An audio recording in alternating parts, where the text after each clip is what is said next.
Okay, part two of Colour and Food, where we will look at natural colours, plant pigments. Four main ones here: chlorophylls, carotenoids, anthocyanins and betalains. So plant pigments. These are the main categories in plant pigments. There are a few others, but the bulk of pigments are in these four categories. As mentioned before, they developed as part of the evolution of plants. In many cases, we've used techniques such as selective breeding, the oldest form of genetic engineering, to enhance characteristics we are interested in, including colour. Chlorophyll, a member of the most important class of pigments involved in photosynthesis, the process by which light energy is converted to chemical energy through the synthesis of organic compounds. Chlorophyll is found in virtually all photosynthetic organisms, including green plants, cyanobacter and algae. It absorbs energy for light, and this light is used then to convert carbon dioxide into carbohydrates, with oxygen as a byproduct, as we've discussed before. It is the most widely distributed plant pigment, and not just on land, but in the oceans as well. Plankton have a significant part of the world's chlorophyll. Yes, most of the world's chlorophyll is in land-based plants, but huge amounts are found in the oceans in single-celled algae and other plant-like organisms known as phytoplankton. See this interactive map if you're interested. Place where chlorophyll amounts are very low, indicating very low numbers of phytoplankton are blue. Place where concentrations are high, meaning many phytoplankton are grown, are dark green. The primary pigment of photosynthesis is chlorophyll A. Chlorophyll B is an accessory pigment because it is not necessary for photosynthesis to occur, but does have a role. All organisms that perform photosynthesis have chlorophyll A, but not all organisms contain chlorophyll B. You don't have to remember these structures. However, note again chains of alternating carbon bonds with double and single bonds. Carbon atoms with double and single bonds. So this is chlorophyll. This is drawn slightly differently to emphasise the phytol chain, this chain of carbon atoms sticking out to one side. It's quite easy to break this chain and the rest of the molecule from the rest of the molecule, and if this happens, the pigment then turns a grey colour. This is true of tin peas. Although they look a bright green colour, this is due to added food dyes, and actually quite grey due to the breaking of a link to the phytol chain. Chlorophyll has an E number. E140, as mentioned, natural products of E numbers. The main sources are nettles, spinach and grass, with chlorophyll being extracted using acetone, ethanol, like petroleum, methyl ethyl ketone and dichloromethane, and no doubt other methods. All of which indicates it's not soluble in water, I would mention in passing. Other possible future sources include plants like duckweed, which grows very quickly, as we have shown in projects here. Copper chlorophyllin E141 is a synthetic copper complex of chlorophyll. It's more stable than chlorophyll and has many applications in food.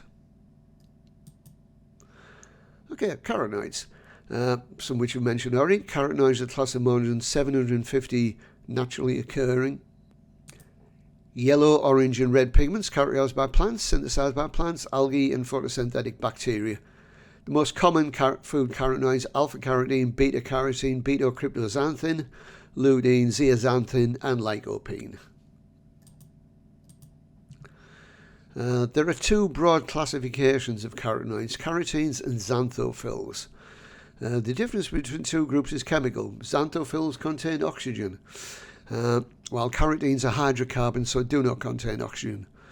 Also, the two absorb at different waves of light during the plant's photosynthesis process, so xanthophylls are more yellow, while carotenes are more orange. In both cases, they are largely insoluble in water. And as mentioned before, the long chain of conjugated carbon atoms is responsible for their vivid colours. Astaxanthin, which is a xanthophyll, is found in most red-coloured aquatic organisms. So, salmon, for example. Here's the most famous one, which we've mentioned a few times. The yellow curve of these marigolds is due to the presence of carotenes and chromoplasts concentrating the tips of the flowers, including in particular beta-carotene. Beta-carotene is a red-orange pigment found in plants, especially carrots and colourful vegetables. The name beta-carotene comes from the Greek beta and the Latin carota, meaning carrot. It is the yellow-orange pigment that gives vegetables and fruits their rich colours. As mentioned in another lecture, it is provitamin A, so it is significant in human health. Blue lobsters. Most lobsters are normally red. The colours are formed by various protein complexes with astaxanthin. The colour is used in mating and camouflage. A rare mutation produces a blue colour. Estimates suggest 1 in a million lobsters. No doubt more expensive when they're caught, but when people cook them, it destroys the bond to protein, so the lobster turns red. It's like any other lobster when it's cooked. And now we have a red lobster. Acanthocyanin, found in green algae, a favourite food of many small shrimps. Flamingos who eat the shrimps can't use the astaxanthin and concentrate in their feathers, turning them pink.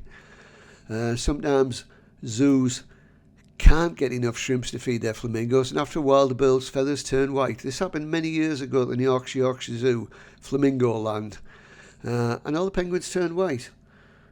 Cue weeping children. Okay, flavanols, sometimes known as catechins, and there's a lot of these. Type of flavonoid are generally considered the main polyphenols of interest in cocoa and chocolate, and cocoa is an abundant dietary source of such polyphenols. And here's an example which is often quoted. Resveratrol is a natural polyphenol. Has been found in more than 70 plant species, especially in grapes, skin and seeds, and also in red wines and various human foods. Again, note the long conjugated chain of carbon atoms associated with strong colours. It's often been promoted with respect to its potential health benefits. In 1992, two Cornell University plant scientists suggested that resveratrol might be responsible for the cardiovascular benefits of red wine, assuming such things exist, of course. Since then, hundreds of reports have indicated that resveratrol may, and we put the emphasis on may, protect against cancer, cardiovascular disease, vascular dementia, and Alzheimer's, and possibly extend the lifespan. However, and it's a big however, most of the studies have been done in vitro, that is literally in glass, meaning lab-based studies outside of organisms. In vivo, from life studies, have been done with cultures of cells or laboratory experiments with yeast, roundworms, fruit flies, and the short-lived turquoise killifish, or mice, none of which are humans.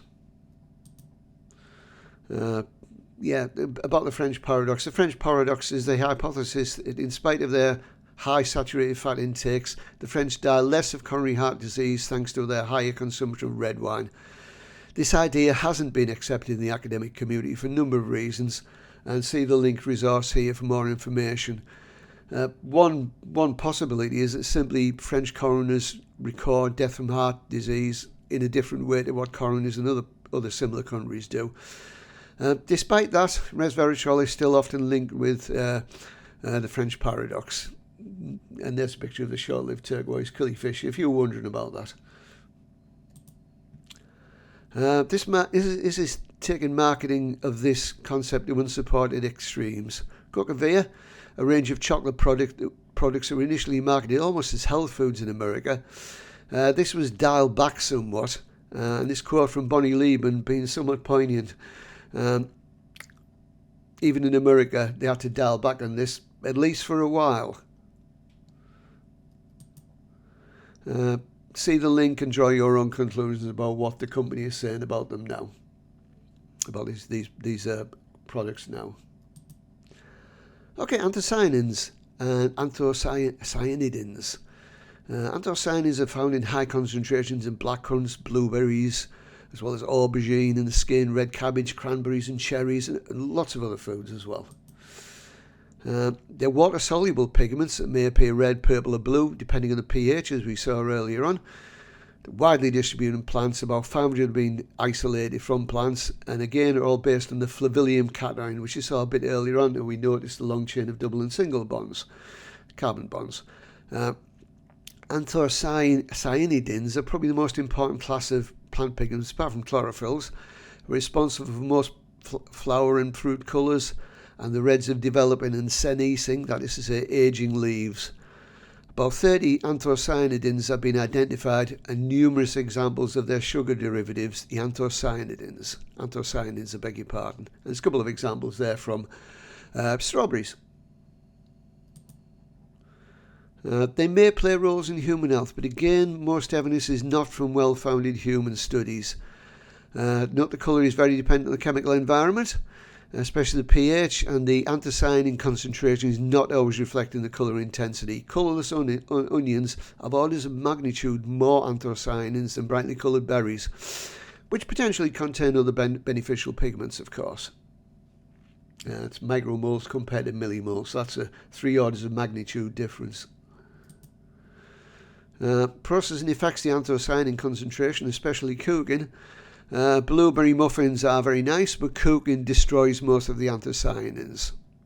Again, links in the usual places. Okay, betalains to wrap up the last set of plant pigments. Betalains are plant-derived natural pigments that are presently gaining popularity for use as natural colourants in the food industry. As you might expect from their name, their main source is beets. They're responsible for the reds and blues in quite a restricted range of plants, many of which survive in nutrient-deficient conditions. Most plants use anthocyanins for these colours. Quite why these two different evolutionary paths developed is not well understood, but you see a lot of them in things like cacti and carnivorous plants. There's some more detail here. It's not specifically relevant to the discussion of food colours, but read the slide notes if you're interested. There's quite a lot in the slide notes. Beetroot has been used for centuries as a pigment. Mrs. Elizabeth Raffald, author of The Experienced English Housekeeper, 1769, wrote extensively on this. She was the daughter of John Whittaker of Doncaster. She married her employer's gardener, John Raffald, and subsequently gave him 15 daughters. In 1764, she established a cooking school for young ladies and ran her own confectioner's shop. In 1771, she helped form Salford's first newspaper, Prescott's Journal, as well as writing her book on the English Housekeeper, so she was obviously very busy. Although not directly associated with colours, there's quite good evidence that nitrates in beets may be linked to lowering blood pressure. Again, if you want to read more about this, there's some information in the slide notes, which I'm not going to go through here. Here's one potentially unfortunate consequence. In previous years, the condition was known as anthocyanuria because it was wrongly assumed that anthocyanins were responsible. In itself, beeturia is harmless, though may be confused with other conditions such as hemoglobinuria, blood in the urine. Addition of base to the urine will change the colour from red to yellow, with the red colour returning a reacidification. Not done this. Little is known about the mechanism of beeturia, and it does not occur regularly in people who have previously shown the trait. And that's all. Thanks for listening.